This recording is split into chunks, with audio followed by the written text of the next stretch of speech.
Good evening, Dr. Jameson. This is Ben Coggins from Gastonia, North Carolina. I saw your announcement that you live in Central North Carolina. I don't know if you're very far away from me or not. We're west of Charlotte by 15 or 20 minutes. I'm still looking for a supervisor so I can get my internship completed in this area. It seemed like we would have a lot in this area, but if you've got any ideas, let me know. Anyway, I'm here to do my video assignment for tonight, having to do with crisis intervention. I'm going to select a type of crisis situation and talk about how would this type of crisis affect the family system. I'm going to give a specific example and talk about the book by Jackson Cherry and Erford, I guess it is, 2014. So I'm talking about addiction tonight.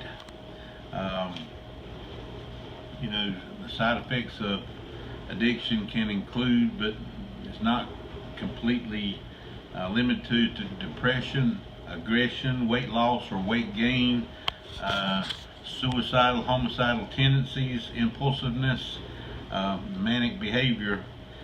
So the situation I'm giving an example is a wife has a husband who is an alcoholic. He comes home late every day drunk and rarely eats dinner or spends quality time with her or the children. This has been going on for about a year and starting to show through his wife's actions.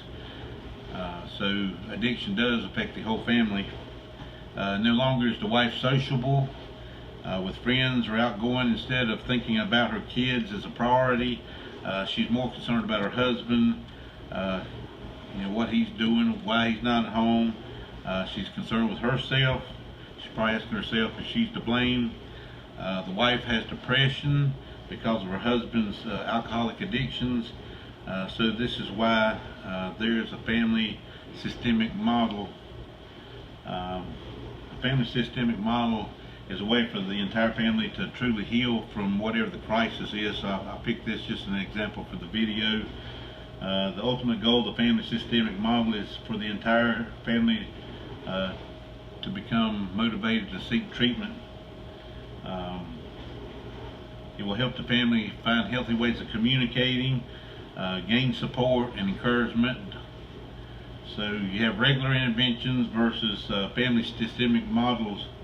There's 5 points for the family systemic model as far as regular interventions, focusing on the entire family. So the first thing is that talk about intervention, which is a big thing on TV. Number 1, all meetings prior to the intervention only involve the family members. The addict is not told about the intervention. However, the intervention only occurs once. And this is strictly for the effectiveness, kind of like the element of surprise, I suppose. An intervention occurs in a controlled environment where there's a trained counselor or therapist. Once the intervention occurs, daily life must go on. An addict must choose whether or not they're going to enter rehabilitation for help.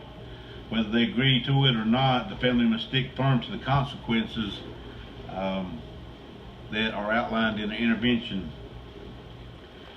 So that's the regular intervention. The family systemic model talks about 4 other points. There's no planned meetings that are hidden from the addict. In fact, when a meeting is set up with a trained interventionist, the addict goes to the very first one. During the meetings, all family members and the addict openly discuss the way addict's behavior has impacted each one's lives. It is not one-way conversation. It can go back and forth in the same type of controlled environment as the regular intervention. Instead of having one big meeting for the intervention, there could be several meetings, one a week, or they can last up to a month at a time. So both the addict and the family members commit to entering some type of counseling. Most likely the addict will attend an inpatient rehab to get over the addiction. Afterward, the addict will join the family therapy sessions that occur while he or she is in rehab. The family commits to therapy sessions while the addict is in rehab, as well as afterward, as one family unit. So the crisis assessment would have been done. The intervention takes place, and depending on how treatment goes, prevention from there on, where the addict could go to recovery meetings, the family members could go to Al-Anon, but also have the therapy follow-up sessions, because I think follow-up is one of the keys to completing the cycle. So that is my video reply for tonight.